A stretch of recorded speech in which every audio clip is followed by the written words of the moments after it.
You're listening to Dr. Ron Charles of the Cubit Foundation, an international humanitarian organization teaching the historical truths and good news of Jesus Christ all around the world. Today's message is entitled, Crucifixion. And now, let's join Dr. Ron Charles. Mark 15.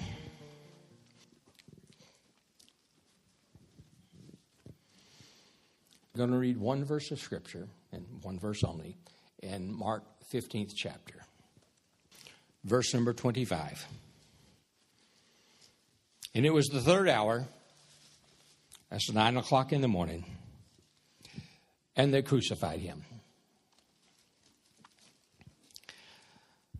You know, there's been so much confusion about the crucifixion of Jesus that we really don't know a lot of the critical ins and outs. We know the most critical things. But things like the day of the week and perhaps even the year, we don't know that. We know this, absolutely certain, that the Romans had capital punishment in which people were crucified 3 times a year. January 2nd, April 2nd, September 2nd. They added it after Jesus' crucifixion during the reign of Claudius. They added a 4th, which was June 2nd. So we know absolutely certain, absolutely by historical records, that Jesus was crucified April 2nd. The year, we don't know. The day that was, we don't know. Now, we also know that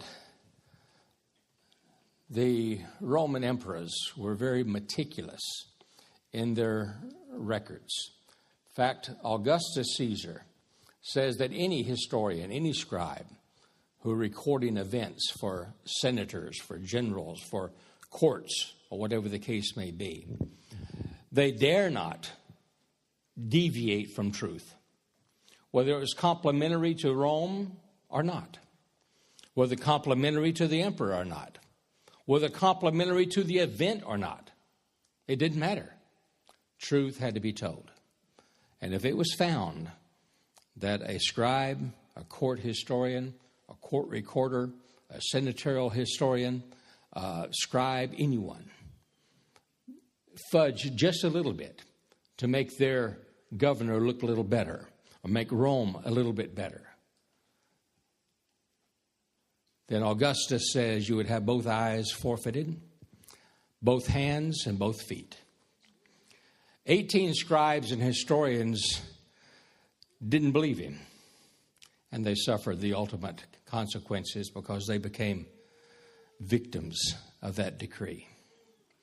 And so we know that the historians that were there as an eyewitness to Jesus' crucifixion, that they recorded absolute, undeniable truth. And the truth that they recorded does not contradict the Word of God. As a matter of fact, it enhances it and confirms that Word that has always been truth. And let me tell you right now, archaeology and history, that it does not prove the Bible is right. What archaeology and history does, it confirms that the Bible has always been right. Okay? And so these historians, there were 2 of them that recorded the crucifixion of Jesus. One was Cyrilius. Cyrilius was the court historian for Governor Pontius Pilate. And he recorded the events of the time of his arrested until the time of his burial. The other historian, his name was Praxiteles. Praxiteles was the court historian for the Roman governor general of Syria. His name was Phineas Copernicus. And a governor general was someone who is the leader of the military operations of a particular area. So Copernicus, the governor general, he was in charge of all the Roman military operations in all that entire area. Palestine, Syria, all of that. And so whenever there was day of execution, he was there. He was required to be there. And Pontius Pilate, he was required to be there because he was the governor. Now, Rome also had 4 places where people accused of treason were crucified on these particular dates: January 1, January 2, April 2, and September 2. So these 4 places were, number 1, Marseille in France, and at that time it was called Marseille. And so that was, if you were accused of treason in Europe or in that Mediterranean region, in that area, then you were taken to Marseille on one of those 3 days, and there you were crucified for treason. If you were accused of treason in Asia or in Italy and Macedonia and that area, then you were taken to Rome. And there in Rome, on those particular days of crucifixion or execution, you were executed. If you're accused of treason and you lived in Africa, then you were taken to Cyrene, the present-day city of Tripoli. The present-day city of Tripoli was then Cyrene. And so that was the place where people in Africa who was accused of treason were crucified. If you were accused of treason in the East, which included people like in Antioch and Damascus and Syria and the Galilee and Decapolis and all of that, you were crucified in Jerusalem. Now, each one of these 4 places had what they called a kavra. A kavra was the Latin interpretation was called the place of bones. The more Aramaic interpretation, they call it the place of skulls or the place of death. Over the years, we have revised that word to make it sound like a more European word, and we call it Calvary today. So each one of these 4 places had a kavra, a place of bones, a place of crucifixion, where the crucifixion took place.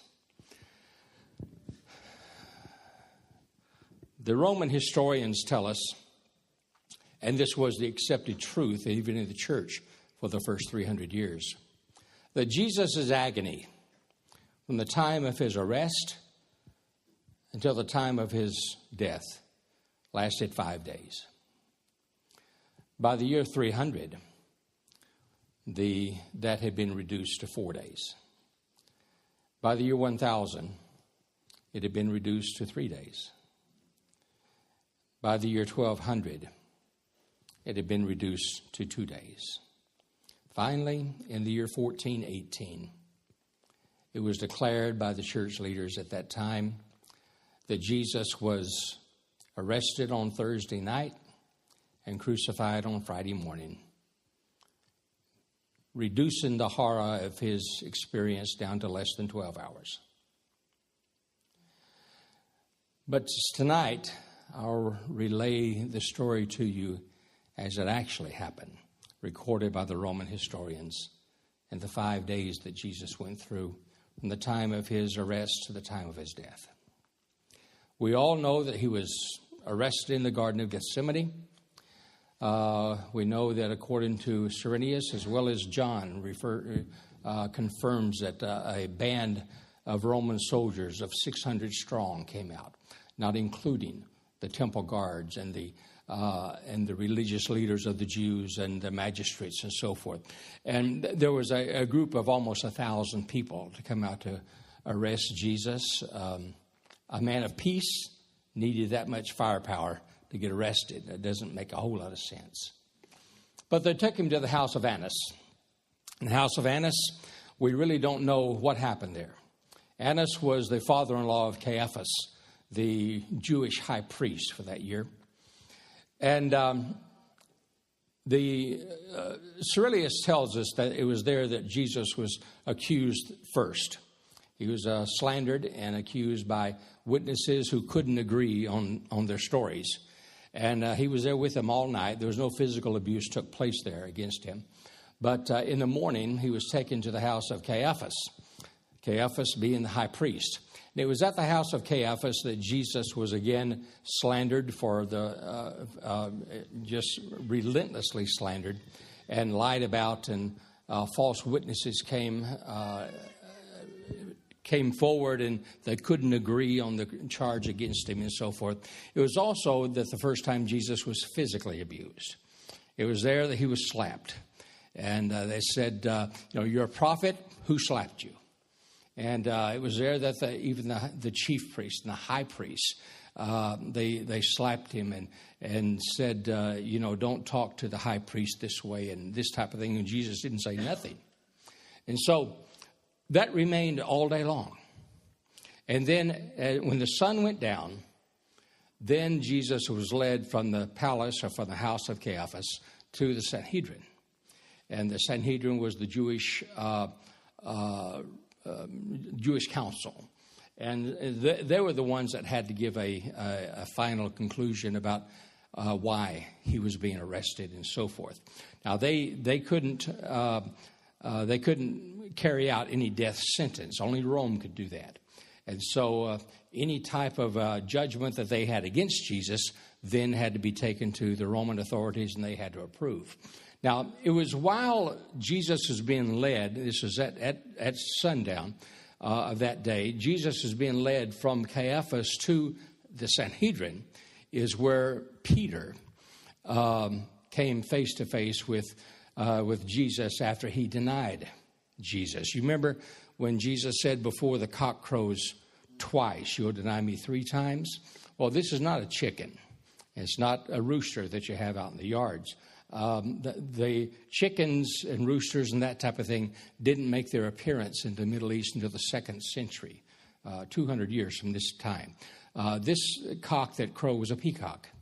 And the peacock was used in the aristocracy and at the high level of the Jews and so forth very effectively. And they used them for hundreds of years. And they used them for 2 reasons. First of all, the peacocks were allowed to roam in the courtyards and in the house. And if anyone came in the house during the night that the peacock was unfamiliar with, they'd start screaming their head off. And there were burglar alarms. And so then the owner of the house would know that someone is there that shouldn't be there. Now, another thing the peacock did is from sundown to sun up the next day, he would approximately every 2 hours, he would crow. And so the homeowner would know during the night about what time it was. It was 2 crows past sundown. So that means 4 hours. 4 hours past sundown. And so basically what Jesus was telling Peter is this. Within a 2-hour time period, you'll deny me 3 times. And this is exactly what happened. And so that fulfilled itself when Jesus was passing from the house of Caiaphas into the court of the Sanhedrin. It was at the court of the Sanhedrin that all night, Jesus was accused and rebuffed and so forth. Then about midnight, they came to the conclusion that Jesus was guilty of blasphemy, which meant he was worthy of death to the Jews. At midnight, they took him over to Pilate and woke him up. And Pilate says, "What do you want?" He says, "Well, if this man wasn't guilty of death, we wouldn't have brought him to you." Well, what's wrong with him? What do you do? Well, he's guilty of blasphemy. Blasphemy? You woke me up for blasphemy? Take him away and judge him according to your own law. This is none of my business. And so Pilate was quite upset that he was going to be woken up because of this pity type accusation. And so they went back and they said, we got to do something else. And so as the sun came up the next morning, they had agreed that Jesus should be guilty of treason. He had claimed to be a king. And they had only one king, and that was Caesar. And so they brought him back to Pilate just after sun up, and he says, "You're back again." Yes, we're back. And but he's not guilty of blasphemy anymore. He's guilty of treason. And they said, "Treason." So Pilate says, "I'll interview him myself." So Pilate interviewed him, and in his interview, he asked Jesus some questions. "Are you a king?" And Jesus said, "Well, did someone else tell you about this, or did you figure this out yourself?" He says, "Am I a Jew? I'm not accused of saying anything. I'm asking you. And Jesus said, well, for this cause I was born, for this cause I came, but my kingdom is not of this world. He said, if my kingdom were of this world, my servants would come, my followers would come and rescue me. But my kingdom is not of this world. I've come to bear truth. And then Pilate says, what is truth? That's the last words that Jesus said until he was at the site of crucifixion. Pilate went out and says, I can't find anything wrong with this man. And it says, well, he claimed to be a king even up in the Galilee. Galilee? Is he from the Galilee? Well, yes. Then send him to Herod. This is Herod's problem. And Herod is here in Jerusalem for Passover. Send him there. And so he went to Herod. Herod there was under the jurisdiction of Phineas Copernicus. And so now we have the first official records of Praxiteles, who was the historian for this Roman governor general. And he records what happened before Herod. Jesus remained silent. He said absolutely nothing to Herod. Herod tried to trick him into saying something he didn't. Then Herod, being disgusted, he turned him over to his own soldiers. And this is where Jesus got the first bloodshed in the abuse. For 6 hours, the soldiers of Herod made fun of Jesus. He had his hands tied behind his back. They would take his head and slam it into the stone floor. And the blood would just splatter. And they would slap him and hit him and says, "You're a king, prophesy to us." They blindfolded him and slapped him. And this is the first record that they took handfuls of his beard and ripped it out of his face. But finally, after 6 hours, Herod had had enough. He says, that is it. And sending back to Pilate and says, I can't find anything wrong with this man. Pilate again appealed to the people. He says, what has he done? I can find nothing wrong with him. He says, I tell you what, you have a rule, you have a custom during this holiday celebration, and that someone who's scheduled to be crucified for treason, I can release him. And this is a show of Rome's mercy. Now, you have a prisoner down here that is a Jew. He's guilty of treason against Rome. But he's also accused of murder. And he's accused of murdering your own people. His name is Barabbas. So I'll tell you what. I will let Jesus go, who I find no fault in. And that will fulfill this the freedom on this Passover day. They say, no, give us Barabbas. Well, what about Jesus, your king? He's not our king. We only have one king, that is Caesar. Away with this man. Let him be crucified. So finally, Pilate succumbed to what was needed or what was wanted by the Jewish people. But Rome had a custom also. There were 3 different levels of treason. The first level of treason was robbery against the Roman treasury. In other words, stealing money from Rome or stealing tax receipts and that type of thing. And that person, they would be crucified for treason, but before they were crucified, they would receive 30 lashes. Then there was murder for treason. That's if you killed a Roman citizen. If you killed a Roman citizen, then you were guilty of treason and you were to be crucified. And before you were crucified, you'd receive 50 lashes. Then there were those that were accused of treason against Caesar. That's making themselves kings or rulers in place of Caesar. And that person would receive the maximum stripes, which was 100. You know, we've heard many, many times, in fact, you've probably heard all your life, that Jesus received 39 stripes. And the Jews did beat with 39 stripes. They used a single whip, and they gave 39 stripes. It was a single lash on that whip. But Jesus was not crucified by the Jews. Neither was Jesus punished by the Jews. And Rome certainly was not subject to the Jewish type of punishment. Jesus was crucified by the Romans, punished by the Romans, executed by the Romans, and he had to fulfill the needs of the Romans. The flagellum was a type of whip that was used. A flagellum was a handle, and it had either 9, 10, 11, or 12 braided, like a lady braids her hair, braided leather straps. And within these braided leather straps, there were pieces of bone, pieces of steel, and pottery that were woven into the braids of the leather. Then at the very end, there was a round steel ball on each one. Crucifixion was extremely expensive.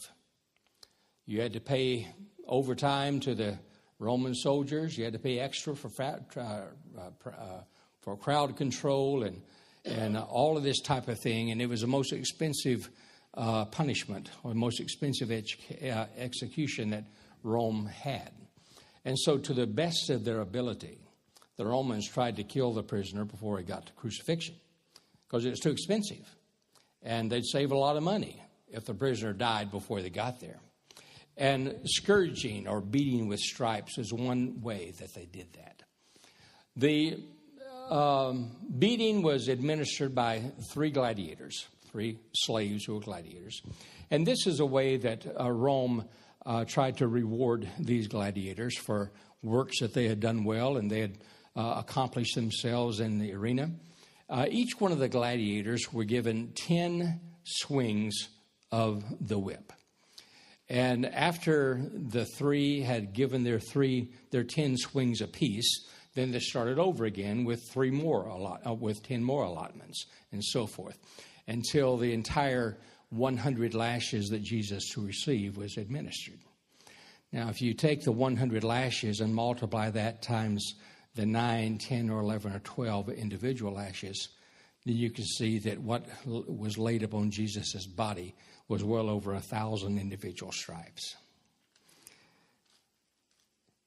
But the catch was this: if the gladiator could kill the prisoner with his allotted stripes, then he would receive one of 2 things: either 1 talent of gold, about 80 pounds of gold, or the prisoner's weight in silver. It'd be enough for him to buy his freedom and to live a comfortable life for the rest of his life.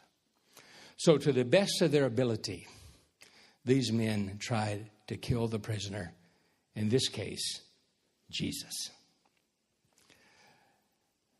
Before the beatings began, Jesus was laid over a pedestal. It was about 1 meter tall, about this big around, 10 inches to a foot in diameter.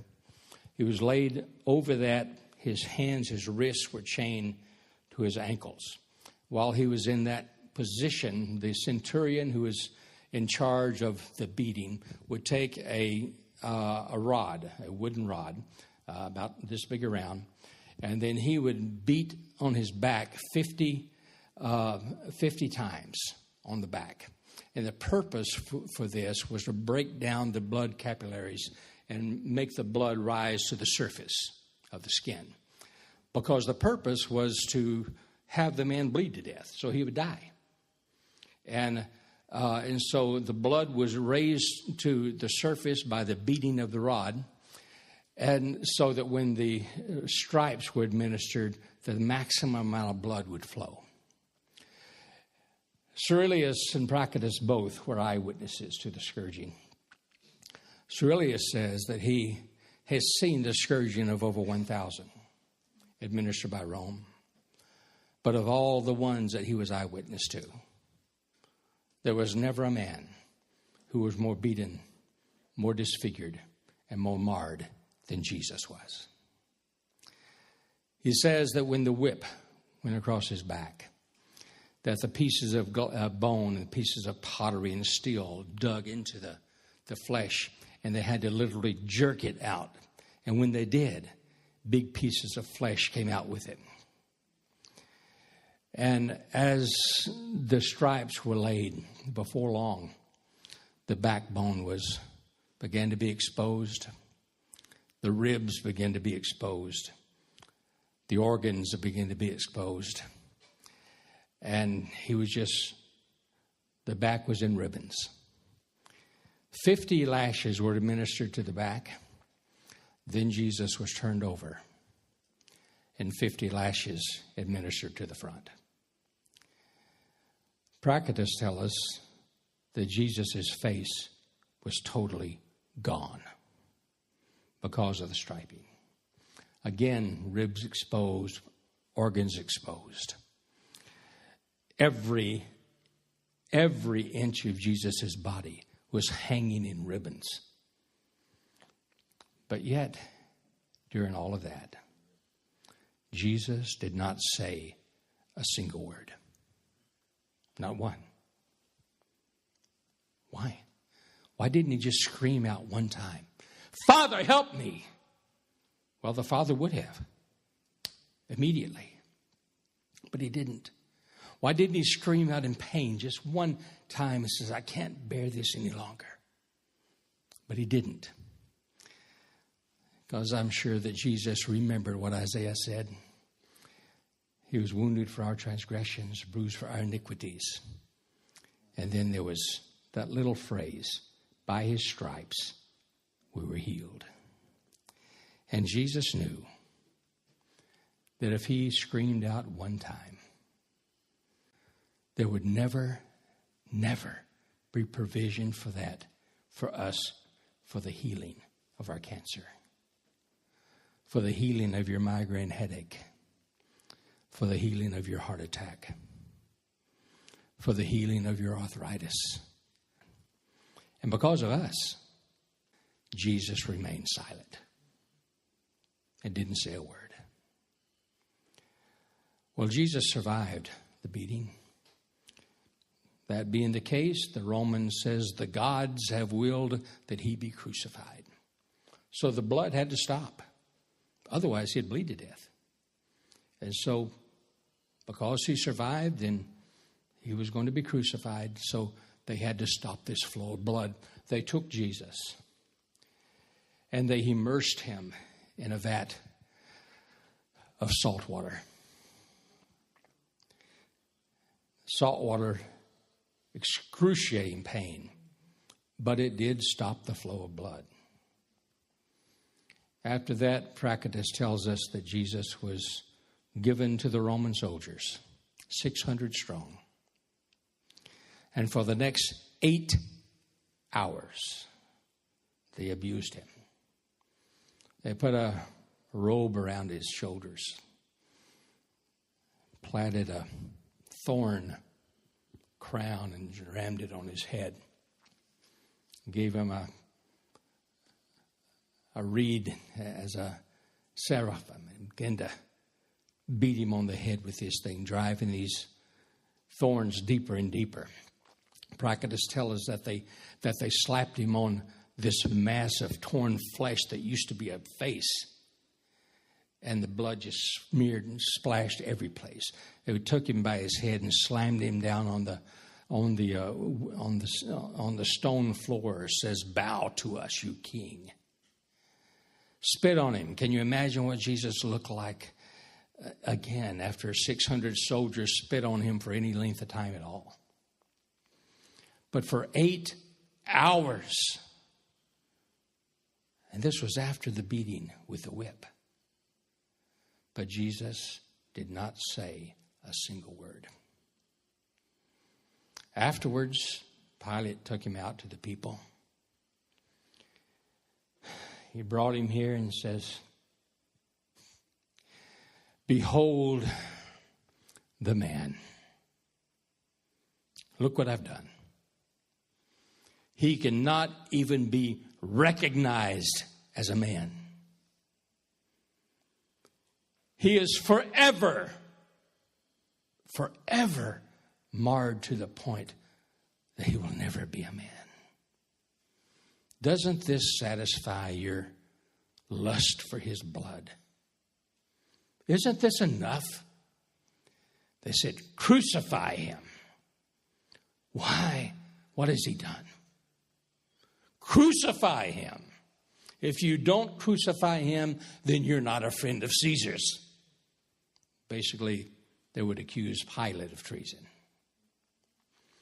Pilate symbolically washed his hands, said, Rome is innocent of the blood of this just man.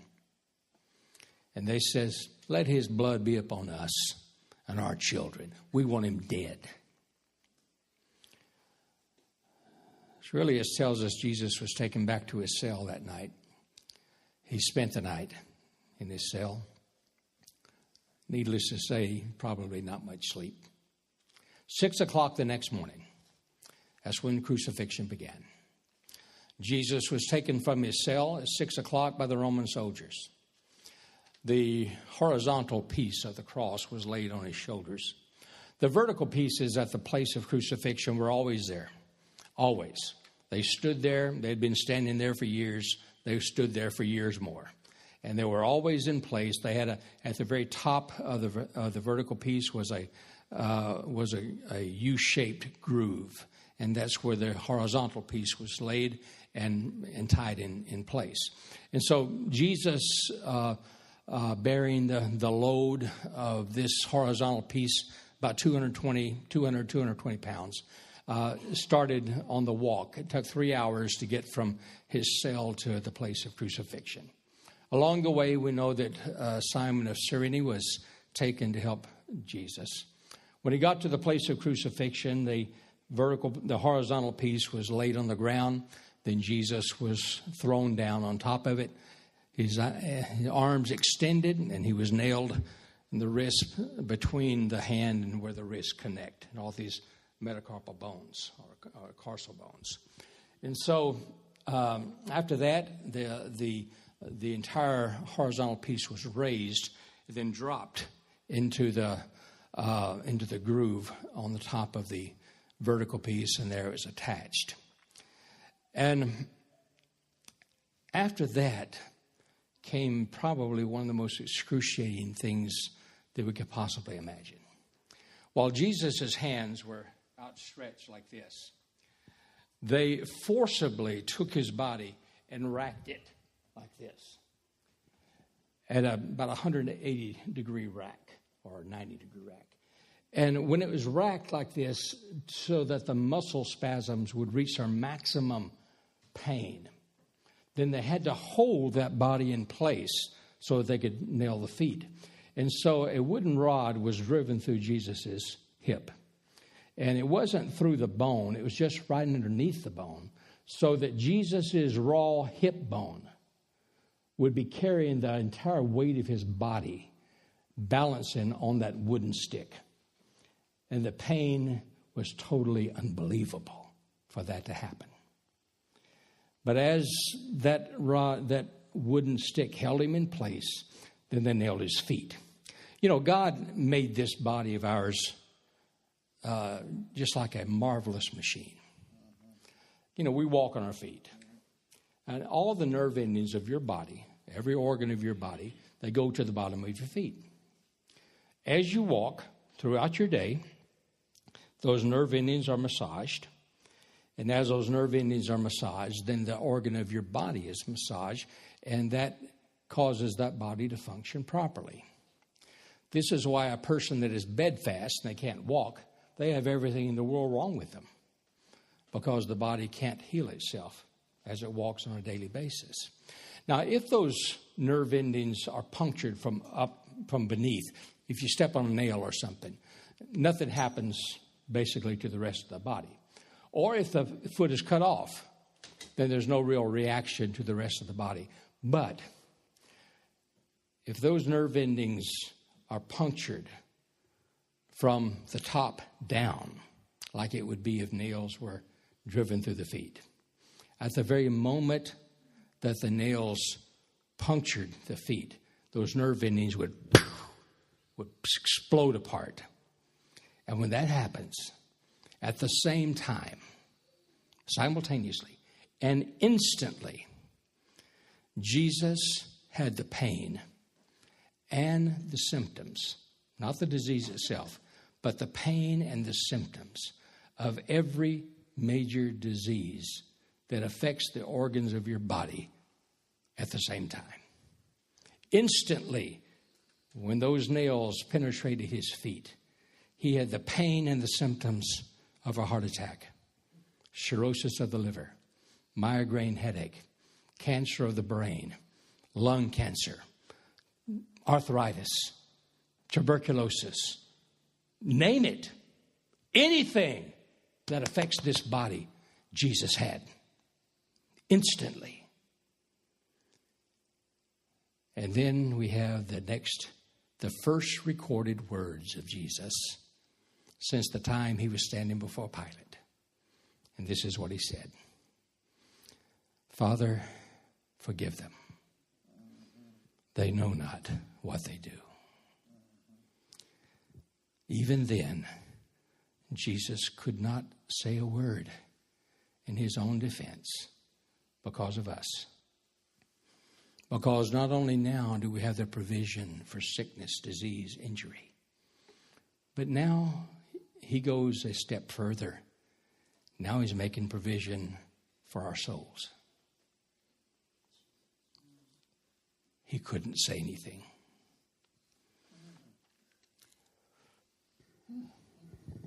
Crucifixion is one of the most horrifying punishments ever been devised in the mind of men. But it usually wasn't crucifixion itself that killed the victim. Jesus' feet were only about this high above the ground. You know, whenever you see these medieval pictures about Jesus being 12 feet in the sky, no. He was only this high above the ground. The feet were. Usually the victim of crucifixion would last for 6 days, 9 days. There's even been records as lasting as many as 20 days. And how they would die is that the Roman guard was there at the crucifixion site. Accusers, family members were allowed to come up the first 2 hours. After that, no one could come up except the Roman soldiers. And the Roman soldiers kept a 12-hour guard. But after 12 hours, they left. And when they left, the scavengers came in. The wild dogs, the foxes, the buzzards, and people hanging on those crosses would literally be eaten alive. But God, in his infinite mercy, God the Father, after 6 hours' time, you know, in all the recorded records of Rome, there's only 2 men who died the same day in which they were crucified. Jesus is one, and a malefactor who was crucified with him was the other. They died the same day they were crucified. But Jesus, he is the least amount of time recorded in Roman history of death on the cross. Jesus died just 6 hours after being crucified. The Romans were amazed. But it was God the Father who did that. Because he looked down on his son, for one thing, and he says, I can't tolerate this sin any longer. And he had to turn his back on his own son. Jesus screamed out, my God, even you have forsaken me. Then he screamed, it is finished. And at 3:00 in the afternoon, after being crucified at 9, Jesus died.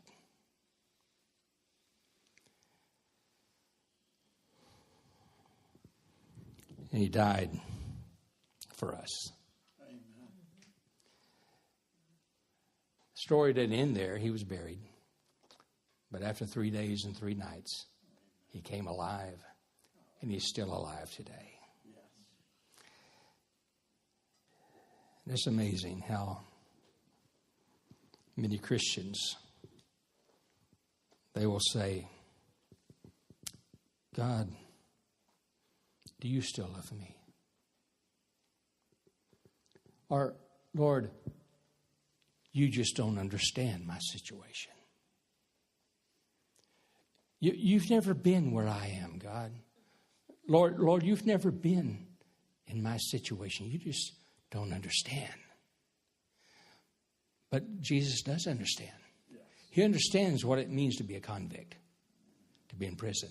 He knows what it means to have family members turn against him. He knows what it means to be falsely slandered with no truth in the slander at all. He knows what it feels like when you had your heart attack.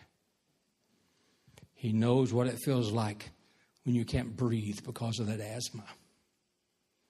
He knows what it feels like when you're suffering with cancer. He knows what it feels like when everybody seems to turn against you. And he knows what it feels like when it seems like even God has turned against you. He's been there. He knows exactly your circumstances and your situation. And he's here tonight to tell you this. I did it for you because I love you.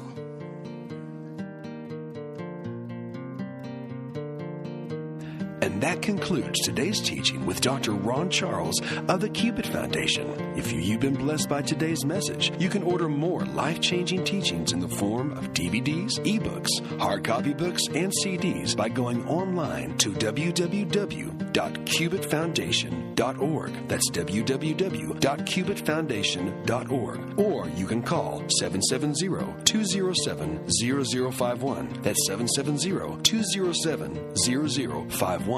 If you would like to become a supporting pillar of the Cupid Foundation, you can mail your tax-deductible contribution to P.O. Box 1316, Monroe, Georgia 30655. That's P.O. Box 1316, Monroe, Georgia 30655. Thank you for listening to Dr. Ron Charles of the Cupid Foundation, and may God bless you.